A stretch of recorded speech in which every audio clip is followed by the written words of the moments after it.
AI किस बला का नाम है? एआई के जो डेंजर है ना, अगर फ्यूचर में देखें तो वो शायद न्यूक्लियर के डेंजर से भी बड़ा हो।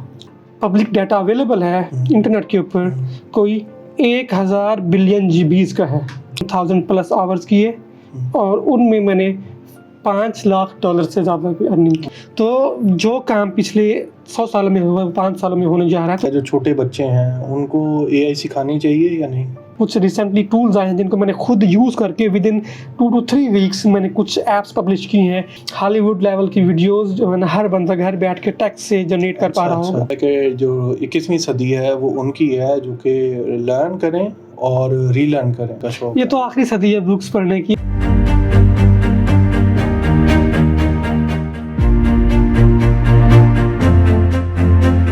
वेलकम टू गपशप प्रो मैक्स। आज जो पर्सनालिटी हैं जो हमने अपने पॉडकास्ट में इनवाइट की है, उनका एआई से रिलेटेड काफ़ी ज़्यादा एक्सपीरियंस है।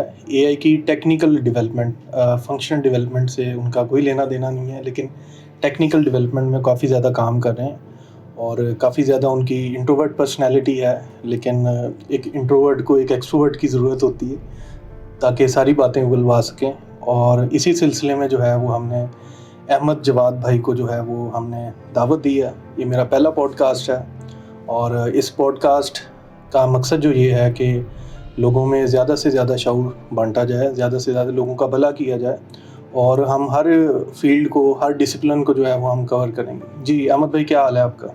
जी थैंक यू सो मच। अल्हम्दुलिल्लाह मैं बिल्कुल ठीक हूँ। और सबसे पहले तो आपका थैंक यू, आपने अपने फर्स्ट पॉडकास्ट में मुझे एज गेस्ट इनवाइट किया है। जी अहमद भाई, ये मुझे बताएं कि आप अपना थोड़ा सा ना बैकग्राउंड लोगों को बताएं, किस तरीके से जो है वो आपकी स्ट्रगल है, क्या एफर्ट है, किधर से आपकी एजुकेशन है? या श्योर। सो राइट नाउ मैं अलिथिया एआई, एक AI प्लस Web3 कंपनी है, उसमें मैं as a VP of engineering काम कर रहा हूँ। सो अगर मैं बैकग्राउंड पे जाऊँ तो बहुत डिटेल्स है, but let me try to just share highlights कि मैंने क्या क्या अचीवमेंट्स की, कब कब की, मैं वो आपके साथ शेयर करता हूँ। बिल्कुल। So during my school time, मैंने 9th क्लास में था, मैंने अपनी अर्निंग स्टार्ट कर दी थी। अब वो अर्निंग मैंने क्यों स्टार्ट की थी वो मेरे एक बैकग्राउंड से रिलेटेड है, और मैं उसको रिलेट करता हूँ अक्सर। ओवरकोट का एक चैप्टर था, अगर आप उस ज़माने में आपने पढ़ा हो तो। ओवरकोट। जी, तो ओवरकोट और मैं ऑलमोस्ट मुशाबत रखते थे, बट ओवरकोट में और मुझ में एक डिफरेंस ये था कि वो फेलियर था, ठीक है, वो सड़कों पे घूमते घूमते उसकी डेथ हो गई थी, बट मैं वहाँ से निकला और मैंने बहुत सक्सेस अचीव की लाइफ में। और मेरी सक्सेस की डेफिनेशन समथिंग डिफरेंट है, वो सिर्फ पैसा कमाना या अपने लिए कुछ करना नहीं है। बिल्कुल। और उस पे हम फिर कभी डिस्कस करेंगे। बट 9th क्लास से मैंने अपनी अर्निंग स्टार्ट की, और FSC के दौरान मैंने अपनी एरोनॉटिकल इंजीनियरिंग में मैंने ISSB के लिए अप्लाई किया। वहाँ से मैं नॉट रिकमेंडेड हुआ, और उसके बाद यूनिवर्सिटी में आ गया कंप्यूटर साइंस में। तो यूनिवर्सिटी में मैं टॉपर था, पोजीशन होल्डर था। मैथ्स मेरा अच्छा था और साथ प्रोग्रामिंग मेरी अच्छी थी, जो मेरी अच्छी नहीं है। दोनों चीज़ें ये अब डिपेंड करता है, किसी की अच्छी होती है, किसी की नहीं होती। तो यूनिवर्सिटी से जब मैं पास आउट हुआ, अभी मेरा 1 साल रहता था, I was in 6th semester, और मेरी जॉब हो गई, मैं लाहौर में आ गया। तो वहाँ से मेरी एक टेक्निकल जर्नी का स्टार्ट हुआ। उसके बाद मैंने किन कंपनीज में आपने जॉब की? मैंने आरबीसॉफ्ट से स्टार्ट किया था जी। बल्कि आरबीसॉफ्ट से पहले एक और कंपनी में काम किया था, उसके बाद आरबीसॉफ्ट में काम किया, उसके बाद स्केचर एक कंपनी थी, मैंने वहाँ पे काम किया। उसके बाद बैक इन 2015 मैं वापस चला गया कानपुर, और मैंने फ्रीलांसिंग स्टार्ट की। अच्छा। फर्स्ट टाइम मैंने फ्रीलांसिंग स्टार्ट की, और मैंने फर्स्ट 2 मंथ्स में कोई 700 आवर्स का काम खींच दिया, और कोई $7,000 मैंने अर्न किए, मेरी फर्स्ट अर्निंग थी। बट आई रियलाइज कि नहीं, I am not ready for this job, और मैंने वहाँ से आगे कंटिन्यू नहीं किया फ्रीलांसिंग को। मुझे वो फील हुआ कि अभी मैं प्रेशर नहीं बेयर कर सकता, मेरे अंदर सॉफ्ट स्किल्स नहीं है, मैं क्लाइंट को हैंडल नहीं कर सकता, और मुझे टीम चाहिए। और 2015 में मैंने अपनी एक टीम के ऊपर फोकस किया, टीम ट्रेनिंग स्टार्ट की। 2016-17 में मैंने यूनिवर्सिटी में टीचिंग भी की, ताहिर खान में, क्योंकि मैं कानपुर से बिलोंग करता हूँ। उसके बाद 18 में मैं बहावलपुर शिफ्ट हो गया। मेरी जो लाइफ है ना वो कंटिन्यूस, उसमें मैंने 2 चीज़ें एक्सपीरियंस की हैं, सफ़र, एक उर्दू का सफ़र और एक इंग्लिश का सफ़र, दोनों ही मैंने की हैं। तो 18 में मैं भागलपुर आ गया और मेरे साथ मेरे अपने 5 स्टूडेंट्स थे जिनको मैंने ट्रेन किया हुआ था, और 18 से 22 तक मैंने एक कंपनी रन की, 5 स्टूडेंट्स से मैंने स्टार्ट की, और जब मैंने वो छोड़ी तो उसमें अराउंड 300 एम्प्लॉइज़ थे। माशाल्लाह। भागलपुर में बैठ के फ्रीलांसिंग भी मैंने की, थोड़ा बहुत टाइम स्टार्ट उसी से लिया था, और जब मैंने लास्ट टाइम छोड़ी तो मेरा रेट था कोई 65 USD पर आवर। अच्छा। और मैं उन फ्रीलांसर में से हूँ कि मैंने 39 आई थिंक या 37 जॉब्स मैंने की अपवर्क के ऊपर, 7,000 प्लस आवर्स किए, और उनमें मैंने $5 लाख से ज़्यादा की अर्निंग की। इतने छोटे आवर्स और जॉब्स के साथ इतनी अच्छी एक मैंने अर्निंग की, क्योंकि मैंने एंटरप्राइज लेवल की कंपनीज के साथ काम किया। जी। तो मैं अक्सर खुद को कहता हूँ कि मैं ग्रोथ हैकर हूँ।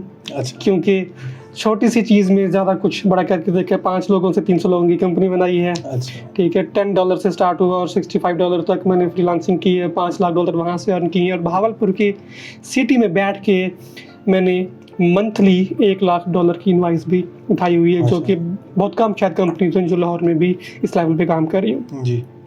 देन वहाँ से मैं मूव हुआ, कुछ रीज़न की वजह से मेरी वो कंपनी मुझे छोड़ना पड़ी, मैं लाहौर आ गया, और लास्ट 2 ईयर से मैं लाहौर में हूँ, and I am acting as VP of engineering Alethea AI में। जी। Web3 और AI में हम लोग काम कर रहे हैं। जी। अहमद भाई, मुझे ये बताएं कि AI जो है, आम बंदे को नहीं पता AI क्या चीज़ है, तो आप सिंपल वर्ड्स में एक्सप्लेन करें AI किस बला का नाम है। श्योर, मैं ट्राई करता हूँ कि आपको बड़ा इजी वे में मैं उसको एक्सप्लेन कर सकूँ। तो आपके कितने बेबी हैं? 2। ओके, सो माशाल्लाह, जब आपका एक बेबी होता है ना, और लेट्स से कि बचपन से लेके उसकी ट्रेनिंग चल रही है, और जब वो क्रॉलिंग करना सीखता है, क्रॉलिंग के बाद फिर वो अपना फर्स्ट स्टेप उठाता है, ठीक है। तो बेसिकली अगर आप उस बेबी में देखें तो वो कंटिन्यूसली डाटा कलेक्ट कर रहा है, ठीक है, अपनी सेंसेस से, अपनी आइज से, अपनी हियरिंग से, ठीक है। वो जो डाटा कलेक्ट कर रहा है उसकी बेस पे वो अडॉप्ट कर रहा है, वो लर्न कर रहा है, उसकी ट्रेनिंग हो रही है। बिल्कुल, ठीक है। वो हम सबको देखता है, अगर हम उसका नाम बार बार ले रहे हैं तो वो उसको नाम को वो रिकॉल करता है, वो अपना नाम पहले याद करता है, उसको पता होता है कि ये मेरे मामा है, ये बाबा है, ठीक है। वो चलना कैसे सीखता है, वो खाना कैसे सीखता है, ठीक है। वो सब कुछ हमें देख के उस डाटा से लर्न करके कर रहा होता है। और जो ह्यूमन ब्रेन है ना, उसकी जो ट्रांजैक्शंस है ना, वो बिलियंस के अंदर है जी, ठीक है। और ब्रेन के अंदर न्यूरॉन्स होते हैं। अगर हम सेम टेक्निक को कि वो एक बेबी किस तरह अपने डिफरेंट फेजेस में लर्न कर रहा है, ग्रो कर रहा है, उसको रिफ्लेक्ट कर रहा है, ठीक है। वही चीज़ अगर हम एक मशीन में डाल दें, एक सॉफ्टवेयर के अंदर डाल दें, और उस सॉफ्टवेयर को उसी वे से ट्रेन किया जाए, like you have lot of data, और उस डेटा की बेस पे आपने कोई मॉडल बनाया। अब मॉडल क्या होता है, अगर ब्रेन के अंदर न्यूरॉन्स है ना, उसी न्यूरॉन्स की अगर आप मैथमेटिकल इम्प्लीमेंटेशन करें किसी प्रोग्रामिंग लैंग्वेज के अंदर, तो उसको हम कहते हैं न्यूरल नेटवर्क्स। तो वो न्यूरल नेटवर्क्स जो है ना, वो बेस हैं बेसिकली आपके किसी भी मशीन लर्निंग के मॉडल्स की। जी जी। और उसको ट्रेनिंग के लिए डेटा चाहिए होता है। उस डेटा के ऊपर वो इतनी ट्रेनिंग कर लेता है कि उसके बाद उसको उस सब चीज़ों की अंडरस्टैंडिंग होती है। लेट्स से कि आपने डॉग्स की या कैट्स की इमेजेस का कलेक्शन की, और वो उठा के आपने लेबल किया, लेबल करने के बाद ट्रेनिंग कर दी। अब आप अपने मशीन लर्निंग के मॉडल को कोई भी कैट या डॉग की इमेज देंगे ना, तो वो इस कैपेबल होगा कि वो उसको रिकॉग्नाइज कर लेगा। तो ये हमने क्या किया, ट्रेनिंग की है उसकी। यहाँ पे कोई इफ एल्स नहीं लगाया ना, हमने कोई इमेज प्रोसेसिंग, यहाँ पे इमेज प्रोसेसिंग होती है डेफिनेटली उस पार्ट के अंदर, बट यहाँ पे कोई इफ एल्स नहीं है, एक प्रॉपर वे है। क्योंकि कैट तो किसी भी पोजीशन में हो सकती है बैठी हुई, ठीक है। इट्स नॉट कि उसका सिर्फ फेस डिटेक्ट हो गया तो वो कैट है। तो ये सब कुछ जब उस मशीन ने लर्न कर ली, अडॉप्ट कर लिया, और वो इस कैपेबल हो गया कि वो डिफरेंशिएट कर सके कैट में और डॉग में, तो हम यहाँ कहेंगे कि वो हमने एक मॉडल को ट्रेन कर लिया। तो अब इसमें अगर AI में देखें तो डिफरेंट हमारे पास डोमेन्स अवेलेबल हैं, फील्ड्स हैं जिसमें कंप्यूटर विजन है, इसमें LLMs हैं, जिसमें हमारे पास ये काफ़ी डिटेल में डिस्कशन होगी है इसमें। तो नेक्स्ट क्वेश्चन मैंने पूछना था कि AI जो है ये कितनी स्पीड से ये इवॉल्व कर रही है। ये अब आपने AI बता दिया है, लेकिन ये इसकी स्पीड बताया ना, ये कितनी तेज़ी से प्रोग्रेस कर रही है ये टेक्नोलॉजी। बड़ा इंटरेस्टिंग क्वेश्चन आपने पूछा। मैं इतना थोड़ा सा इसको हिस्ट्री के साथ रिलेट करके आपको बताऊंगा कि एक्सपोनेंशियल ग्रोथ हो रही है और वो कहाँ से स्टार्ट हुई और कैसे हो रही है। ये जो होमो सैपियंस है ना, हम जो ह्यूमंस हैं, ये जो एक्चुअली जो फर्स्ट टाइम जो नमूदार हुए ना, वो कोई 2 लाख साल पहले की बात है, होमो सैपियंस आए। बिल्कुल। फिर जो इनकी एग्रीकल्चरल एवोल्यूशन जब स्टार्ट हुई ना, जी। वो कोई 12,000 साल पहले स्टार्ट हुई। जी। फिर जो ह्यूमन ने जो फर्स्ट व्हील बनाया था ना, वो उसको 6,000 साल हो गए। जी। इट मीन 6,000 साल पहले कोई ये नहीं कहता होगा कि डोंट रीइन्वेंट द व्हील। तो 6,000 साल के बाद क्लियोपैट्रा ने एक सिविलाइजेशन के ऊपर और कम्युनिटीज़ के ऊपर काफ़ी इनोवेशन वो लेके आई, और उसको हम कहते हैं 2,000 साल पहले की बात है। अब हम बैठे हैं 2024 में, ठीक है। और मैं कुछ स्टडी कर रहा था तो मुझे पता चला कि जो फर्स्ट न्यूरल नेटवर्क के ऊपर जो रिसर्च पेपर लिखा गया था ना, वो कोई 1983 में लिखा गया था, ठीक है। और ओवरऑल जितनी भी इनोवेशंस हुई है ना इंडस्ट्री में किसी भी तरह की, वो लास्ट 275 ईयर्स में हुई हैं। और जो लास्ट 100 सालों में जितना इवॉल्व किया है ना इंडस्ट्री ने, IT ने, टेक्नोलॉजी ने, व्हाटएवर, बिल्कुल, वो एक अगर 100 साल पहले का कोई बंदा आज आ जाए तो वो कितना इस दुनिया को देख के हैरान होगा। तो सेम चीज़ आगे 5 सालों में हो जाएगी। अगर आप 5 सालों बाद बैठे होंगे ना, तो दुनिया इतनी चेंज हो जाएगी कि जो पिछले 100 सालों में चेंज हुई है, इतना मैसिव चेंज हो रहा है। इसलिए मैंने वर्ड यूज़ किया था एक्सपोनेंशियल ग्रोथ का। जी, ये तो एक्सप्लोडिंग ग्रोथ है। या ऐसे ही है।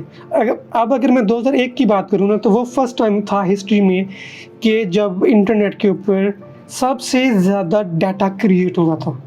उसके बाद से हर साल कंटेंट क्रिएशन जो है वो डबल होती जा रही है। बिल्कुल। और अगर मैं करंट टाइम की बात करूं, तो जो हमारे मेजर पब्लिक डाटा अवेलेबल है इंटरनेट के ऊपर, कोई 1000 बिलियन GBs का है, जिसमें से जस्ट 100 बिलियन GBs का डाटा गूगल के पास है, जो कि प्राइवेट है जी, जो कि गूगल ड्राइव पे या डिफरेंट जगह पे अवेलेबल है। अब फर्स्ट जो ब्रेक थ्रू AI का स्टार्ट हुआ ना 2004 में, गूगल का एक मॉडल था डीप ब्लू जी।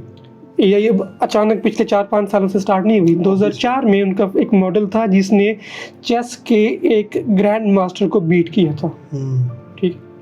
उसके बाद जब से YouTube I, Facebook I, content creation आम हुई, तो तब भी AI थी, बट AI का पर्पस था कंटेंट को क्यूरेट करना, एड्स को क्यूरेट करना। उसको पता था डाटा की बेस पे वो डाटा कलेक्ट करते थे।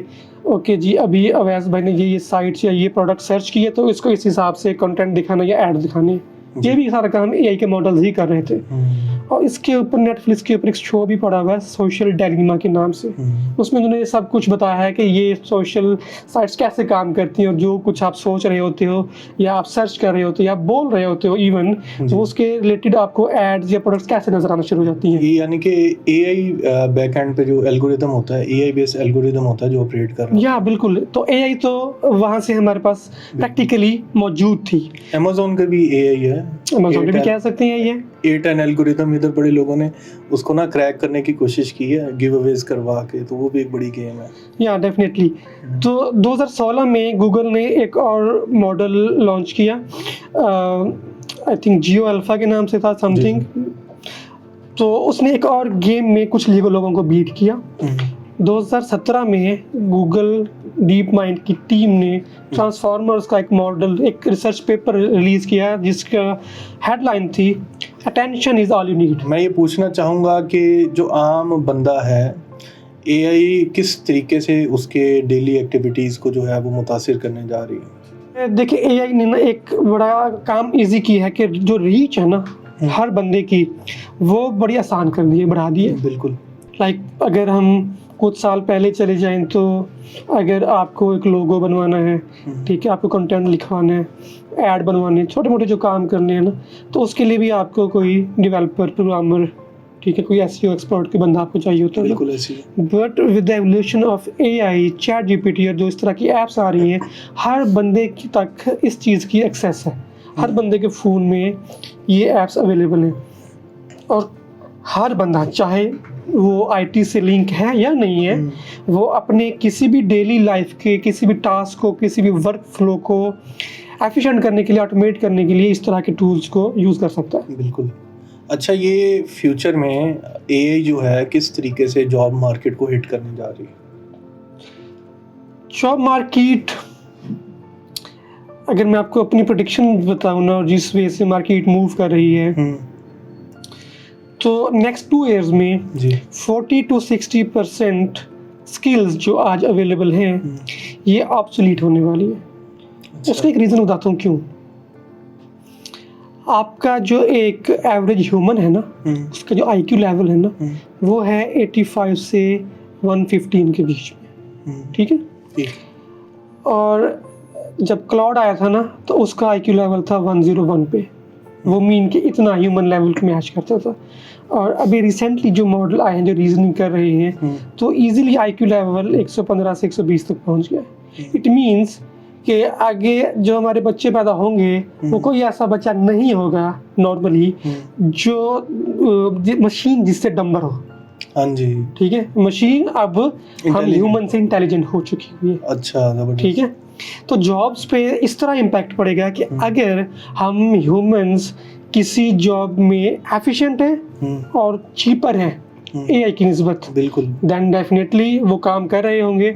और दूसरा ये होगा कि जब ये एजेंट्स आएंगे, तो एजेंट्स में ये होगा कि ना तो सप्लाई का मसला होगा। ये एजेंट्स बता दें, एजेंट्स क्या चीज़ है? अच्छा, अभी तक जो थी ना एआई, वो तो सिर्फ एक समझें कि उसमें पहले इंटेलिजेंस नहीं थी, वो टेक्स्ट को प्रिडिक्ट करती थी मैथमेटिकल वे में कि अब नेक्स्ट वर्ड क्या आएगा, वो टेक्स्ट को कंप्लीशन कर रही थी। But with chain of thoughts and reasoning, अब आहिस्ता आहिस्ता क्योंकि ह्यूमंस ब्रेन्स किस तरह काम करते हैं उसको कॉपी किया जा रहा है ना, ठीक है, तो वो मॉडल्स भी लर्न कर रहे हैं, अडॉप्ट कर रहे हैं, ग्रो कर रहे हैं, इवॉल्व कर रहे हैं। तो जिस तरह हम आगे मूव कर रहे हैं, मॉडल्स बड़े हो रहे हैं, बिगर हो रहे हैं और बेटर हो रहे हैं, तो डेफिनेटली जो नॉर्मल जो भी काम होंगे, इवन कि अब इनकोडिंग भी करना स्टार्ट कर दिया है, बट अभी तक ह्यूमन लूप के अंदर है।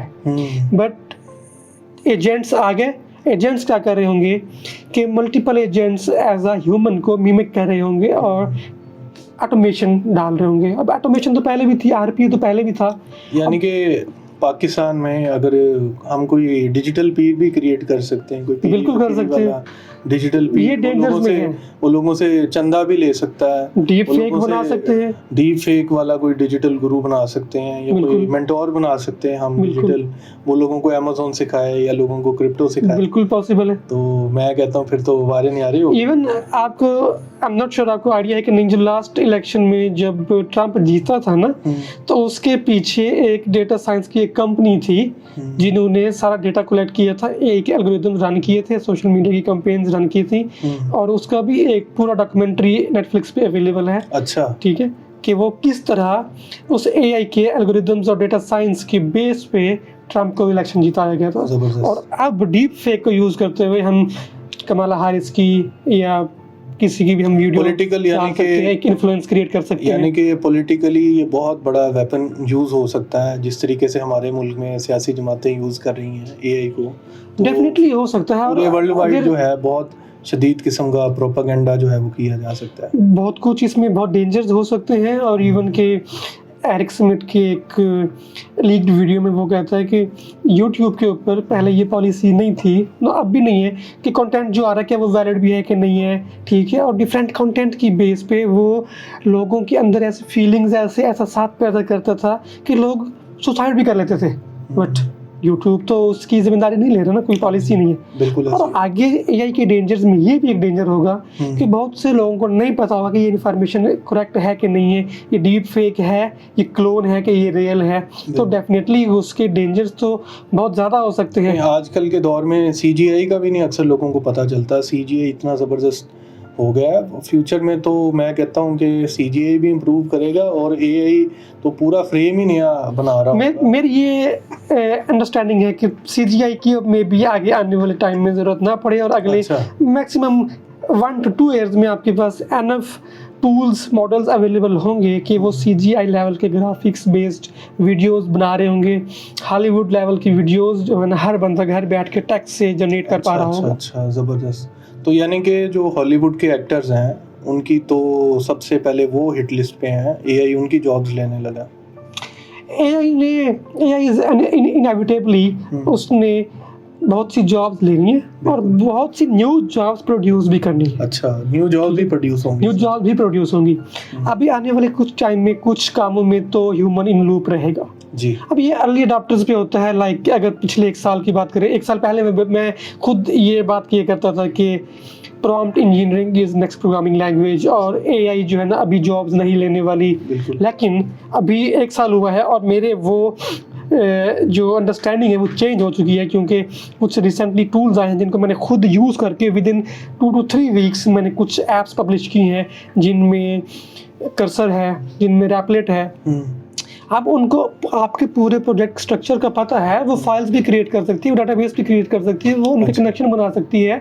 और अगर आने वाले हम 1 से 2 सालों की बात करें तो बेसिक एप्स प्रोजेक्ट्स तो AI खुद ही क्रिएट कर रही होगी जी। तो आपको एडवांस स्किल्स की तरफ जाना पड़ेगा, क्योंकि डेफिनेटली कुछ लोग कंज्यूमर्स हैं, कुछ लोग AI को यूज़ कर रहे होंगे और कुछ लोग AI प्रोड्यूस भी तो कर रहे होंगे ना। ये आप पर डिपेंड करता है कि आप किस कैटेगरी में आते हैं, आप किस लेवल पे अडॉप्ट करते हैं, लर्न करते हैं। अच्छा अहमद भाई, बच्चों को जो है, जो छोटे बच्चे हैं उनको AI सिखानी चाहिए या नहीं? मैं कहूँगा कि it's a bit late. Like अगर हम 5 साल 10 साल पहले स्टार्ट कर चुके होते तो बहुत अच्छा था, बट लेट्स से जो बच्चे आज पैदा हो रहे हैं, छोटे हैं, तो उनके लिए क्या करना चाहिए? तो डेफिनेटली कोडिंग सिखानी चाहिए। मैं AI की बात कर रहा हूँ, कोडिंग पे बाद में आऊँगा।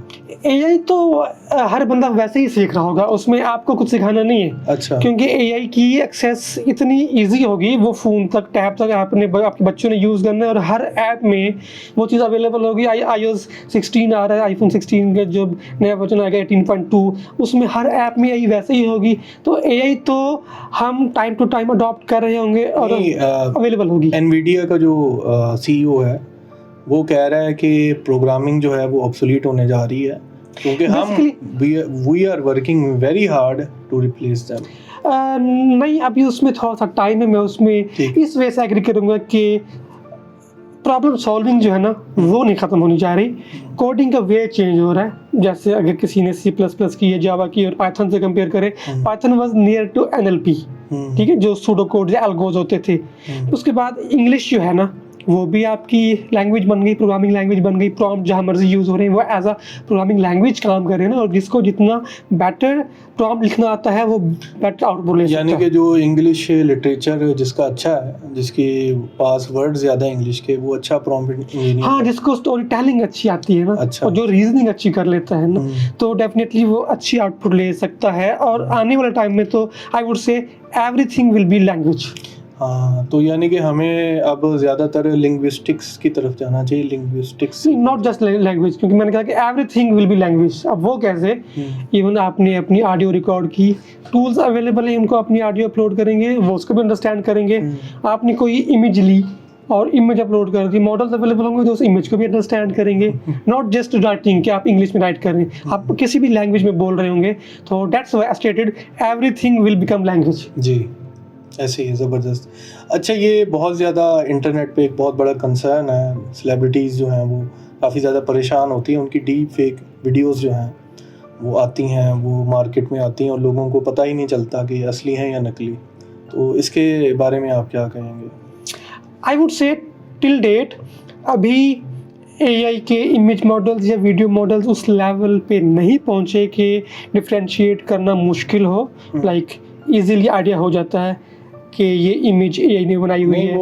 वो तो बात ठीक है, लेकिन आम ऑडियंस तो एंजॉय कर लेते हैं उतनी देर में। या आम ऑडियंस उसको वायरल भी कर लेती है, उसको एंजॉय भी कर लेती है, उनको अंडरस्टैंडिंग नहीं होती, जिनको अवेयरनेस नहीं है कि ये रियल है कि ये फेक है। और अगर 1 साल बाद की बात करें तो ये डिफरेंस भी ख़त्म हो जाएगा कि ये वाकई में रियल है या फेक है।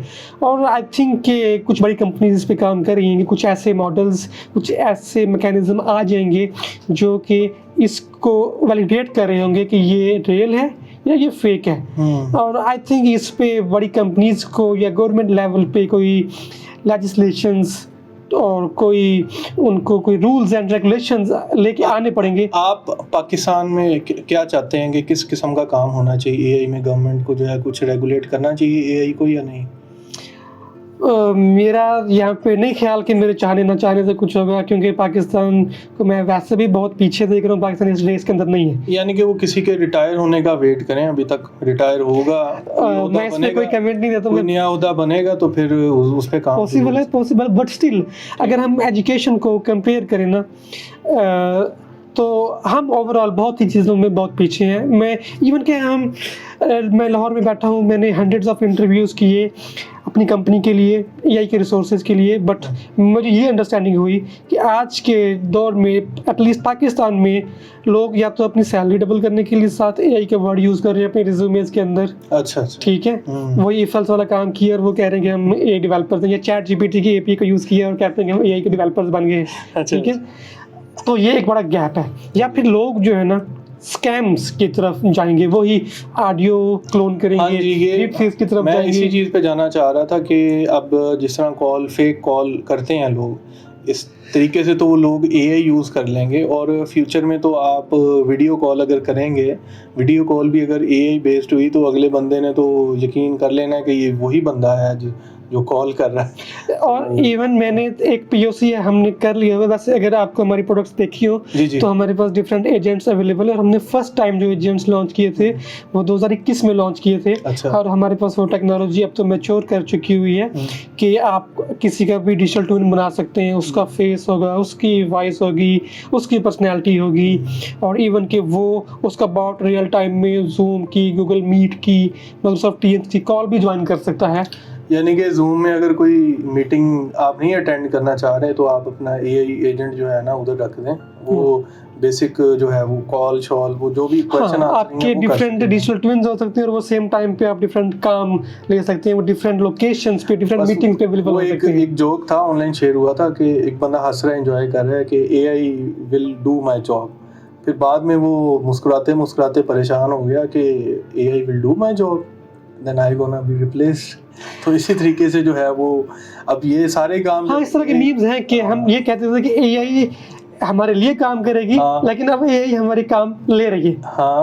इसी तरीके से हमारे बगैर अब एआई काम करेगी। और ऑब्वियसली कैपिटलिस्ट जो लोग हैं, वेंचर कैपिटलिस्ट, उनको तो 24 घंटे लोग चाहिए काम करते हैं उनका प्रॉफिट डबल करने के लिए, तो वो तो फुल। इसी से रिलेटेड मैं आपसे ना कुछ इन्फॉर्मेशन शेयर करता हूँ कि एक फाइनेंशियल रिपोर्ट अवेलेबल है कि 2030 तक ये जो ह्यूमनॉइड रोबोट्स हैं, इसकी इंडस्ट्री जो है ना वो कोई 24 ट्रिलियन डॉलर की मार्केट कैप तक जाने वाली है। अच्छा। ठीक है, और अगर मैं बात करूं अगले 15 से 20 सालों की, हर बंदे के पास ऑप्शन होगा, या तो इलेक्ट्रिकल कार होगी या उसके घर में ह्यूमनॉइड रोबोट होगा। ये उसकी चॉइस होगी कि आपने अपने घर के काम उस रोबोट से करवानी है या आपने कार रखनी है और ट्रैफिक में फंसना है। अच्छा। क्योंकि ट्रैफिक में बहुत ज़्यादा बढ़ चुकी होगी, तो डेफिनेटली मैं तो एआई को इस लेवल पे देख रहा हूँ अगले 15 से 20 सालों में। ह्यूमनॉइड रोबोट ही जो है आपके बिहाफ पे सौदा सामान लेकर आ जाएगा। बहुत से काम होंगे डेली रूटीन के जो ह्यूमनॉइड रोबोट काम कर रहे होंगे। अब एक्स मकीना एक मूवी है बड़ी मशहूर, वो जिस तरीके से ह्यूमनॉइड्स का यूज़ किया जाता है वो फ्यूचर में आप देखेंगे। ठीक है, अब मैं ज़्यादा डिटेल में नहीं जाऊंगा, जिन्होंने देखी है मूवी वो। एक और मूवी है आई रोबोट, उसमें विल स्मिथ का डायलॉग हो रहा था रोबोट के साथ, तो वो उसको कहता है कि क्या रोबोट्स ड्रीम देख सकते हैं, क्या रोबोट कोई सिम्फनी क्रिएट कर सकता है, क्या रोबोट के अंदर फीलिंग्स हो सकती हैं, या क्या रोबोट एक कैनवस से मास्टरपीस बना सकता है। और आगे रोबोट क्वेश्चन करता है क्या आप कर सकते हैं। तो इसका मतलब है कि हम ह्यूमंस कहते हैं कि ह्यूमंस ये कर सकता है, ह्यूमन वो कर सकता है, लेकिन एआई अभी तक नहीं कर सकती। बट ये है कि हर ह्यूमन कैपेबल नहीं है, हर ह्यूमन का वो आईक्यू लेवल नहीं है, ठीक है। तो अगर हम ह्यूमंस हैं और हम डिफरेंट लेवल्स के ऊपर हैं, लाइक आपने भी सीएस किया है, मैंने सीएस किया है, और अगर मेरे लेवल से, मेरी जॉब से आपको कोई डेंजर नहीं है। मैंने तो बस कह लें सीएस तो नहीं किया, कंप्यूटर इंजीनियरिंग बस की ही है मैंने। बट आप भी तो लाइफ में कुछ ना कुछ कर ही रहे हैं ना। हाँ कर रहा हूँ, पॉडकास्ट। मैंने तो आपको रिप्लेस नहीं कर दिया ना।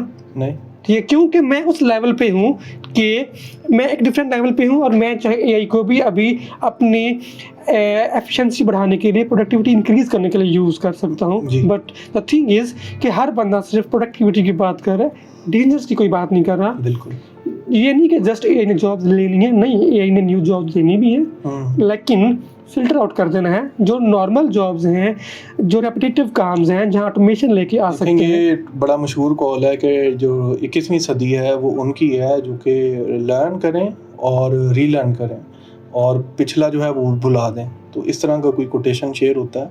तो हमारे पाकिस्तानियों में तो ये बड़ा मसला है कि रीलर्न करने की कोई सलाहियत नहीं है, ना बुक रीडिंग का शौक है, ना नया नॉलेज सीखने का शौक। ये तो आखिरी सदी है बुक्स पढ़ने की, और मेरा ख्याल है जो नॉलेज बुक से आता है ना, वो हैबिट्स वैसे ख़त्म होती जा रही है बच्चों के अंदर। अच्छा। और वो बड़ा नुकसान पैदा करेंगे।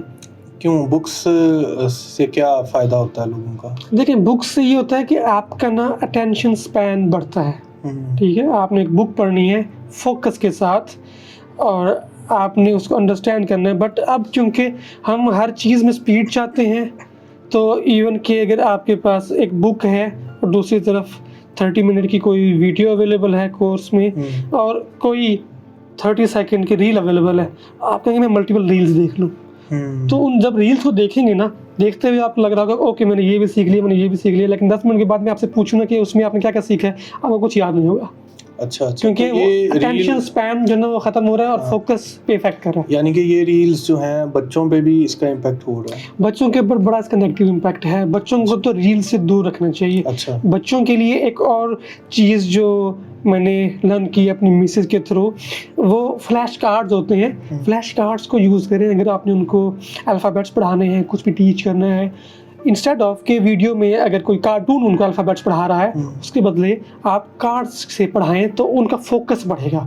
क्योंकि वीडियो के अंदर वो एक स्पीड से सीक्वेंस से वो वीडियो फ्रेम्स चेंज हो रहे हैं, स्विच हो रहे हैं, उसमें कलर्स हैं, तो वो बड़ा नेगेटिवली इम्पैक्ट करती है। यानी कि बहुत ज़्यादा वर्चुअल रियलिटी के थ्रू लाइफ को बहुत ज़्यादा ग्लोरियस दिखाया जा रहा है फ्रेम्स के थ्रू, जो कि माइंड पे उसका बड़ा बुरा इम्पैक्ट पड़ता है। या डेफिनेटली, और ये इनएविटेबल है जिस तरह का इसका विजन प्रो आ चुका हुआ है, और या मेटा के ग्लासेस आ चुके हुए हैं। अगर फ्यूचर देखें 5 सालों बाद, 10 सालों बाद, तो हर बंदा ओकुलस रिफ्ट इसी चीज़ में बिजी होगा। वो मूवीज़ भी इन्हीं में देख रहा होगा, अपना टाइम इन्हीं वर्चुअल वर्ल्ड के अंदर स्पेंड कर रहा होगा। वो जो तो सोशल लाइफ तो खत्म हो जाएगी ना। वॉली मूवी जो है वो उसी तरह का नजर आ रहा है। पूरी अर्थ की ऐसी की तैसी बाजी होगी, लोग अपने ही जो है वो। अच्छा, आपने अर्थ की ऐसी की तैसी कहा है, उसमें तो और बहुत से फैक्टर्स कंट्रीब्यूट कर रहे हैं। लाइक कि अगर हमने एजीआई को अचीव करना है तो पब्लिकली जितना डेटा अवेलेबल था उसके ऊपर ट्रेनिंग हो चुकी हुई है। अच्छा। अब आगे क्या होने वाला है कि सिंथेटिकली डेटा जनरेट होगा, उसके ऊपर ट्रेनिंग होगी। और यहाँ पे मैं कुछ फैक्ट्स आपके साथ शेयर करूँगा। X.com, इलॉन मस्क ने कोलोसिस एक अपना बिल्ड किया है जिसमें 1 लाख GPUs उसने एनवीडिया से लिए हैं। अच्छा। और उसके बाद 2 वीक पहले वाइट हाउस में एक मीटिंग कॉल की गई थी जिसमें सब टेक जाइंट के एग्जेक्टिव्स अवेलेबल थे, जिस पे एनर्जी के ऊपर बात की गई है कि हम जिस लेवल पे एआई पे एजीआई पे काम करने जा रहे हैं, हमें एनर्जी कंजप्शन उससे बढ़ जाएगी। और इवन चैट जीपीटी को ट्रेन करने के लिए जो एनर्जी कंज्यूम हुई थी ना, उससे एक छोटा शहर 10 सालों के लिए चल सकता है। अच्छा, ठीक है। ये अब इतना कार्बन का फुटप्रिंट बढ़ रहा है। Carbon footprint. और रिसेंटली 1 वीक पहले माइक्रोसॉफ्ट ने ब्लैक रॉक के साथ मिलके 100 बिलियंस की फंडिंग रेज की है। और माइक्रोसॉफ्ट ने एक 3 माइल पे लोकेटेड पेंसिल्वेनिया में एक एटॉमिक पावर प्लांट था। अच्छा। वो उसने एक्वायर किया है, जो कि 2028 तक डेटा सेंटर्स को एटॉमिक एनर्जी प्रोवाइड करना स्टार्ट कर देगा। अच्छा अच्छा। इस मैसिव लेवल पे कंप्यूट पे काम होने जा रहा है। हाँ जी। 1 साल पहले मैंने टर्म एक जो है ना तो ये स्टार्ट की थी। क्वांटम कंप्यूटिंग आ जाए तो एनर्जी सेव नहीं की? देखिए एनर्जी का फुटप्रिंट तो बढ़ना ही बढ़ना है। मैं ना एक पॉडकास्ट देख रहा था, टेड टॉक थी एक्चुअली, उसमें वो कहता है कि अगर आपने वर्ल्ड को इस कार्बन फुटप्रिंट से या जो क्लाइमेट चेंज हो रहा है इससे बचाना है तो क्या करना होगा? फिर ह्यूमन को खत्म कर दें क्योंकि हम ह्यूमन हैं ना जो उसको ये नुकसान पहुंचा रहे हैं। सबसे बड़ा जो एनवायरनमेंट को नुकसान है, और ये होना ही है। वर्ल्ड वॉर 3 की बातें तो शुरू हो गई हैं, तो बहुत सारे ह्यूमंस का सफाया तो हो ही जाना है। नहीं, वर्ल्ड वॉर 3 जो मैं जो देख रहा हूँ, जो नेक्स्ट जो जंग होगी ना वो कंप्यूट की होगी, वो डेटा की होगी, वो मैं न्यूक्लियर को नहीं देख रहा। और एआई के जो डेंजर है ना, अगर फ्यूचर में देखें तो वो शायद न्यूक्लियर के डेंजर से भी बड़ा हो। नहीं, अगर कोई ऑटोनोमस सिस्टम हो, कोई न्यूक्लियर सिस्टम को प्रोटेक्ट कर रहा हो, तो वो ऑटोनोमस सिस्टम तो कभी भी ट्रिगर कर सकता है कि फॉल्स पॉजिटिव तरीके से। प्रोटेक्ट करने के लिए ऑटोनोमस सिस्टम नहीं होगा, लेकिन कंट्रोल करने के लिए ऑटोनोमस सिस्टम होंगे। लाइक कि कोई न्यूक्लियर रिएक्टर्स हैं या कहीं पे कोई केमिकल फिशन या फ्यूजन के एक्शंस हो रहे हैं, इस तरह के डेंजरस काम जहाँ पर भी हो रहे हैं, वहाँ पे या तो एआई के बॉट्स होंगे या ह्यूमनॉइड रोबोट्स होंगे या एआई के एजेंट्स होंगे, ये सब काम ऑटोमेटिकली कर रहे होंगे। और इवन के एक मजे की बात आपको बताऊं, एरिक स्मिथ कहता है कि यूक्रेन ने जो अपनी वार जीती है वो ड्रोन्स के बेस पे जीती है, और एक $5,000 का या $3,000 का जो ड्रोन है वो hundreds of thousands of dollars के जो टैंक्स हैं ना वो उनसे ज़्यादा पावरफुल है। ठीक, तो अब यहाँ पे हमें ये सोचना चाहिए कि हमें इन टैंक्स पे या जो हम डिफेंस के ऊपर जो हम बजट स्पेंड कर रहे हैं, फायर वॉल पे जो बजट स्पेंड कर रहे हैं, क्या वो नेसेसरी है या हमें किस तरफ स्पेंड करना चाहिए? अच्छा, ये यानी कि आप फायर वॉल पे ले गए हैं बात। बहरहाल उधर तक तो नहीं हम जा सकते, हमारे पर जलते हैं। तो बहरहाल ये मुझे बताएंगे, ये पॉडकास्ट जो इंडस्ट्री है वो भी सुना है कि मुतासिर होने जा रही है एआई से। अभी मैंने शुरू किया पॉडकास्ट तो आपने मुझे डरा दिया कि पॉडकास्टिंग इंडस्ट्री भी मुतासिर होने जा रही है। लेकिन हर फील्ड के अंदर इट्स नॉट लाइक कि जस्ट वो टेक्निकल है, हर फील्ड के अंदर एफिशिएंसी आने वाली है। ठीक है, तो जो काम पिछले 100 सालों में हुआ 5 सालों में होने जा रहा है, तो उसमें डेफिनेटली गूगल ने अपना नोटबुक LM 2 वीक पहले लॉन्च किया है। उसमें आप उसको एक टॉपिक बता दें या एक पैराग्राफ कंटेंट दे दें या उसको कोई भी लिंक दे दें, तो वो विद इन 2 मिनट्स आप एक पॉडकास्ट, ऑडियो पॉडकास्ट रेडी करके दे देता है, जिसमें एक मेल और एक फीमेल आपस में उस टॉपिक के ऊपर डिस्कशन करते हैं और इट फील्स नेचुरल। वो वॉइस रियलिस्टिक लगती है, उसमें इमोशंस हैं, एक्सप्रेशंस हैं, उसमें लाफ है, उसमें क्राइंग है, उसमें जोक्स हैं। तो डेफिनेटली फ्यूचर में ऐसा हो सकता है कि मेरा डिजिटल ट्विन या आपका डिजिटल ट्विन आपस में बैठे हों और उनको टॉपिक दिया जाए, वो LLM से पूरा स्क्रिप्ट रेडी करें। अच्छा, एआई के थ्रू आप अपने आप को एक तरीके से अमर भी तो कर सकते हैं ना। अगर हम देखा जाए कि जो आइंस्टाइन है, आइंस्टाइन की बुक्स लें, बुक्स पढ़ें, वो एआई मॉडल जो है उसके मॉडल को जो है वो रेप्लिकेट करे, उसका एजेंट बनाया जाए एआई का। और वो आप आइंस्टाइन की, आप देखें जब आप बुक लिखते हैं तो आप अपना एक पार्ट ऑफ सबकॉन्शियसनेस भी तो लेकर आते हैं, और मीनवाइल जो रिपोर्टर्स और इर्द गिर्द की जो सारी इन्फॉर्मेशन है वो कलेक्ट करके आप वो यूज़ करके उसका आप बिल्कुल जो है शख्स जो है जो कि इस वक्त मर चुका है उसको आप जिंदा भी तो कर सकते हैं। क्या कहते हैं इस बारे में? ये तो ऑलरेडी पॉसिबल है, और हमारा जो फर्स्ट प्रोडक्ट जो हमने लॉन्च किया था 2021 में, तो हमारे पास क्लियोपेट्रा का भी एक एजेंट है। क्लियोपेट्रा तो 2000 साल पुरानी है। अच्छा अच्छा, ठीक है, तो आप उससे आके बात कर सकते हैं। डेफिनेटली इस टेक्नोलॉजी को आप यूज़ कर सकते हैं। आपके कोई भी एंसेस्टर्स हैं जो इस दुनिया में नहीं हैं, अगर उनकी कोई पिक्चर्स अवेलेबल है, उनका कोई ऑडियो डेटा अवेलेबल है, साथ में उनका जो पर्सनैलिटी थी, जो नॉलेज बेस था, वो आप प्रोवाइड कर दें, तो आप उनका एक डिजिटल क्लोन बना सकते हैं जो कि रहेगा।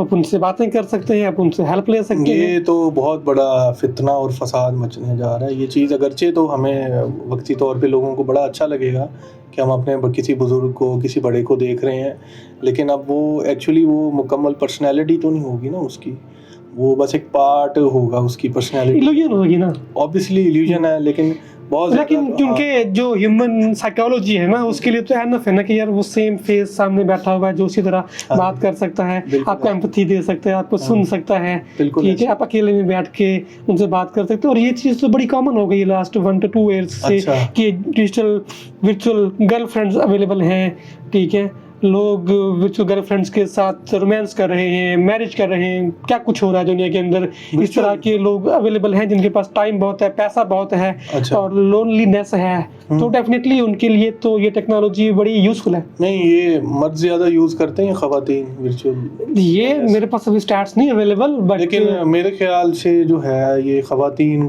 को जो है ऑब्वियसली उनकी इमोशनल अगर नीड है तो वो तो इस साइड पे ज्यादा जा सकती है।